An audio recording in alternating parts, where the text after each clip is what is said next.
はい、どうも、りょうすです。今回は僕が、この情報先に知りたかったな、みたいな、デッドロックやってて、結構思うことあるんですけど、そういった情報についてまとめました。まだ招待されてなくてできないよっていう方や、まだ始めたばっかりでよくわかんないみたいな人に向けた情報が詰まってるんで、よかったら参考にしてみてください。で一応招待受け付けてまして、でその動画また別になるんですけど、概要欄に貼ってあるんでよかったら招待欲しい方はそちらに書き込んでいただければと思います。で、調べながらこの動画作ったんですけども、僕自身検証が済んでない情報も含まれてるんで、もしね調べた情報でここ違うよとか、ここもうちょっとこうした方がいいんじゃないとか、補足だったり指摘だったりがある場合はコメントで、そういったことを伝えてもらえると非常に助かります。それでは早速説明していきましょう。はい、ではまずヒーローの優先度設定についてです。試合前に試合開始するってやるとこの画面に飛ぶんですけども、こうやって自分が使いたいキャラをまずピックして試合に移るっていうような形になっていて、試合が始まるとこのピックした中から自動的に自分が使うヒーローがピックされるっていうような形になってます。なんですけど、注意してほしいのがこのピック、通常選択していくとこの白枠でチェックが入るんですけども、一番使いたいキャラを、右クリックすると、優先度が上がっていって最終的に青の高優先の設定が一番優先度が高いっていうような設定になります。で、自動的にピックされちゃうんで、高優先が絶対ピックされるってわけではないんですけども、この高優先、優先、通常ピックの順に、キャラがピックされるんで、そこだけ注意してください。はい、次に勝敗条件についてです。ゲームで一番重要となってくるのがこの勝敗条件で、デッドロックの勝利条件は最終的には敵の本拠地パトロンを破壊することが勝利条件となっています。4つのレーンを大体制圧して、で防衛拠点が、途中にあるんですけども、ガーディアンとかウォーカーとかシュラインとか言われる防衛拠点があるんですけども、それを順々に破壊していって最終的に、敵の本陣を倒した方が勝ちというような流れになっています。はい、で最初から敵の本拠地を破壊しようと思ってもなかなかうまくいかないので、そこで重要になってくるのがこれから説明するソウルという概念になってきます。はい、次にソウルについてです。ソウルは、ヒーローのレベルアップや装備の更新に必要な、すごく重要になってくるリソースのことです。でソウルを集めるとヒーローを強化できて、でヒーローを強化すると敵を倒したり、本拠地を破壊したりっていうことが可能になってくるので、まずはソウル集めが大事になってきます。でこのゲームはソウルを集めるとその総獲得量によって、勝手にレベルが上がっていきます。でレベルが上がると、武器のダメージが上がったりとか最大 HP が増えたりとかっていう恩恵があって、何より重要なのが、スキルのアンロックを行うことができます。なんで、最初は、スキル1個しか使えない状態から始まるんですけども、スキル1、2、3って解放していって、3K 集めると確かウルトが使えるようになるというような設定だったと思います。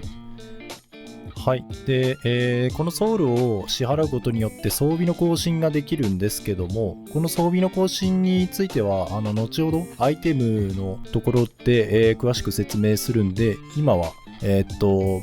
のソウルを使って装備が買えるんだなっていうことだけ覚えておいてください。はい、でそんな重要なソウルの獲得方法なんですけども、いろいろありまして、まず、敵トルーパーの、ラストヒット、ミニオンをラストヒット取ることで、ソウルが獲得できます。これ注意したいのがラストヒットを取らないとダメで、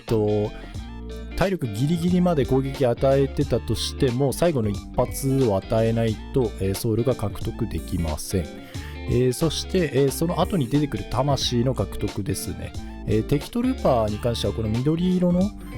魂を、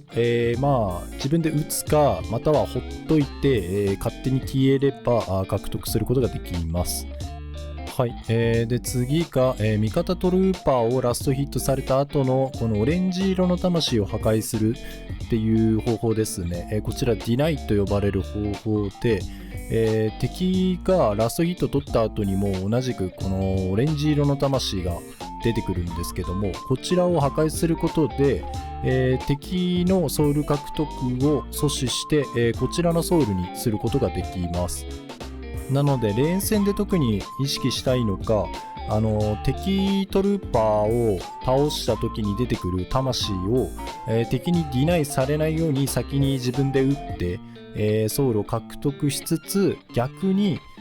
敵が味方のトルーパーを、倒して、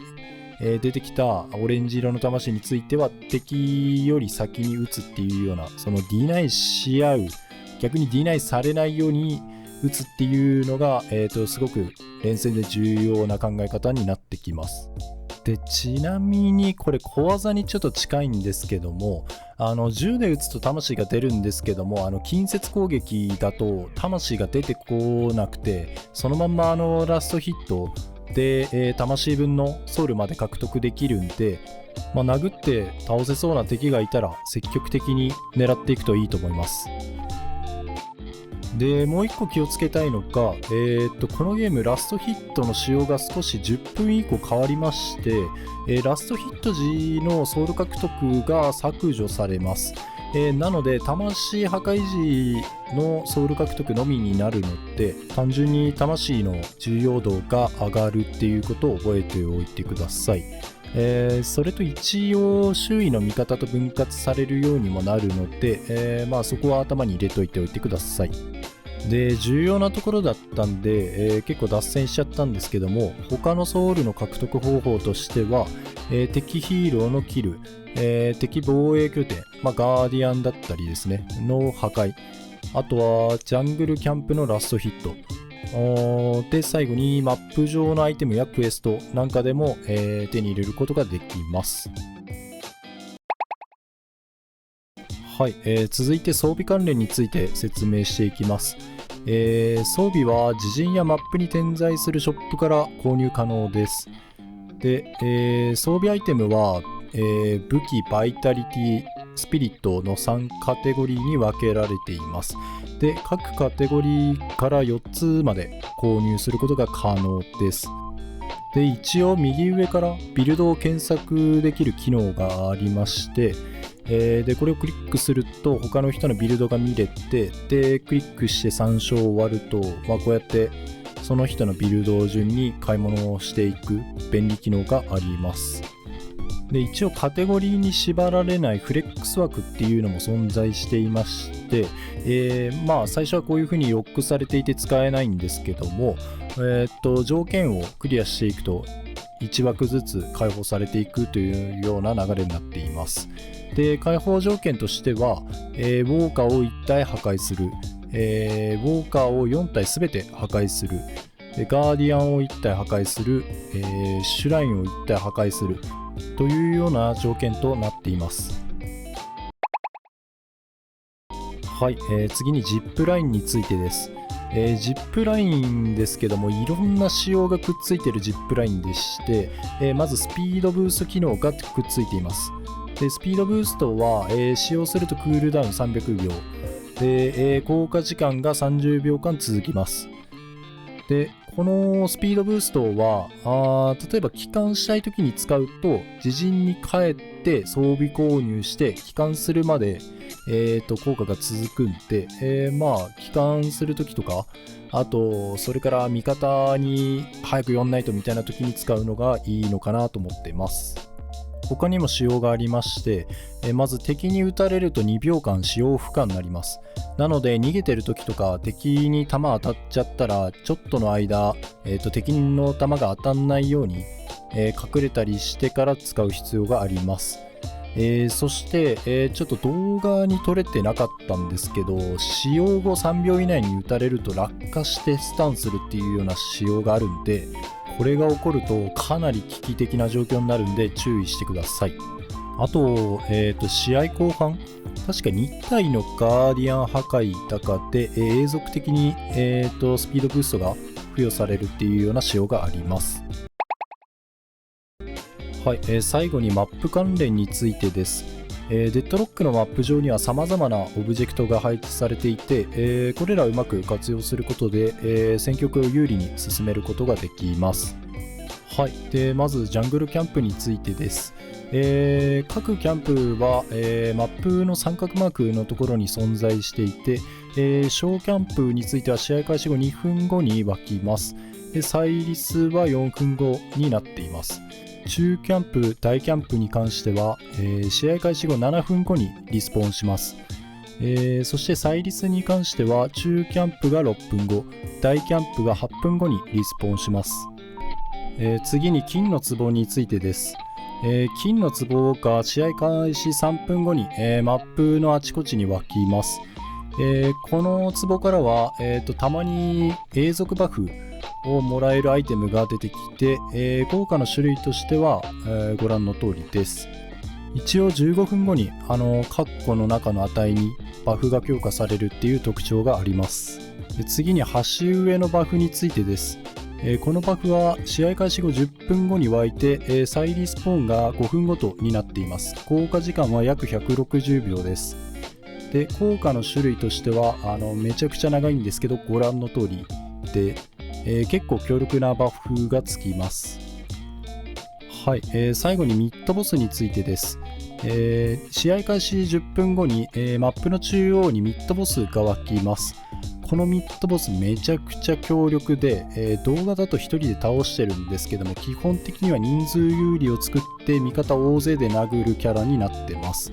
ただ倒しにくい分効果も強力で、トルーパの HP 上昇、ヒーローステータス上昇、デスタイマーの短縮など非常に強力なバフを手に入れることができます。基本的に試合を畳む際はミッドボスの取得を狙ってから試合を畳みに行くという流れになると思います。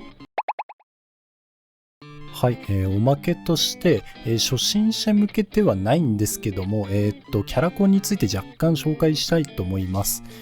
このゲームめちゃくちゃキャラコンできるゲームでして、ダッシュジャンプとかダッシュジャンプスライディングとかもうよくわかんない動きできるんですけども、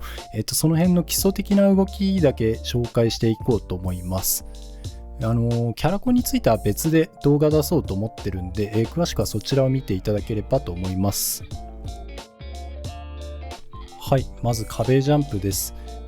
壁に向かってジャンプして、反対方向にキーを入れながらもう一回ジャンプを押すと壁ジャンができます。次にダッシュジャンプです。ローリングするタイプのダッシュの後半にジャンプボタンを押すとダッシュジャンプになります。コツとしては、スタミナゲージが青くなった時にジャンプするっていう説明になるんですけども、感覚的にはキャラの首が地面についたあたりでジャンプボタンを押すと、うまくいきます。僕はもう感覚で、首が地面についた時あたりでジャンプするようにしてます。でダッシュジャンプ中は、リロードだったり、あと射撃が可能になるんで、敵を追う時とか、あと逆に逃げたい時なんかに使うと効果的です。ただスタミナ2本使うんで、そこだけ注意が必要です。次に空中ダッシュジャンプです。こちらはさっきのダッシュジャンプよりも簡単で、